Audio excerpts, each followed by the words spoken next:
আমার ঘুম ভাঙাইয়া গেল গো মরার কোকিলে উদাসী বানাইল গো মরার কোকিলে আমার ঘুম ভাঙাইয়া গেল গো মরার কোকিলে উদাসী বানাইল গো মরার কোকিলে। আপনার কাছ থেকে শুনতে চাই মজার গান। মজার গান? আমি যদি বলি যে আপনি যে গানই করেন সেই গানেই আমরা মজা পাই। না, এখন কথা হচ্ছে যে সেই রূপবানের পালা তো চলে গেছে। তুমি শুরু থেকেই যেভাবে মানে আরে বাবা ইয়ো ইয়ো হিপ হপ আমি অনেক অনেক কিছু করে ফেললাম ওয়েস্টার্ন স্টাইল। তো এখন কথা হচ্ছে সেই জন্যই আমি একটু ওয়েস্টার্ন স্টাইল একটু গাইবো। তবে সেই যেগুলো চলছে মানে আগে তো ছিল এই ধরনের আমার নিদারণ শ্যাম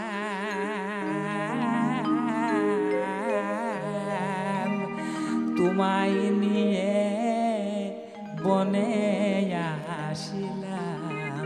এ তো এখন চলবে না, এখন চলছে দেখো কি দুপ তাক দুপ দুপ তাক দুপ তাক দুপ দুপ তাক দুপ তাক দুপ দুপ তাক দুপ তাক দুপ দুপ তাক দুস্কু দুস্কু দুস্কু দুস্কু দুস্কু দুস্কু হিট মেরে ফটো তোর মা সালাই অটো তোর বাপে সালাই ভ্যান তুই এত দুষ্টু কেন কিস মেরে ফটো তোর মা সালাই অটো তোর বাপে সালাই ভ্যান তুই এত দুষ্টু কেন।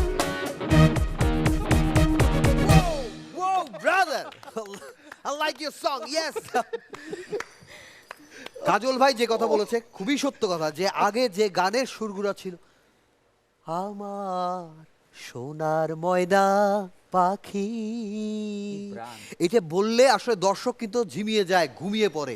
আর যখন শুরু দর্শক কিন্তু এই চিৎকারেই জেগে থাকবে এবং এটাই দরকার। তো আপনারা দর্শক জাগানোর জন্য কোন ধরনের গান করেন? দর্শককে যে একটু ঝিমঝিম পাচ্ছে এই অবস্থায় চাঙ্গিয়ে তোলার জন্য কি ধরনের গান করে?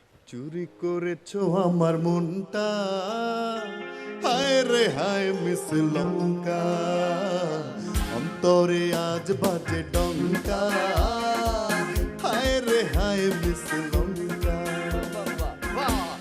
আচ্ছা, একই প্রোগ্রামে সুজন ভাই গান করেছে কিন্তু তারপরও দর্শক জমছে না। এরপর দায়িত্ব পড়লো হৈমন্তী রক্ষিতের উপর, যে দর্শক চাঙ্গা করতে হবে এবং একটা নারী শিল্পীর নাম শুনলে দর্শক অলরেডি একটু নড়ে চড়ে বসে। সেই জায়গায় হৈমন্তী রক্ষিত কি দায়িত্ব পালন করবে? আমায় উদাসী বানাইয়া গেল বসন্তের কালে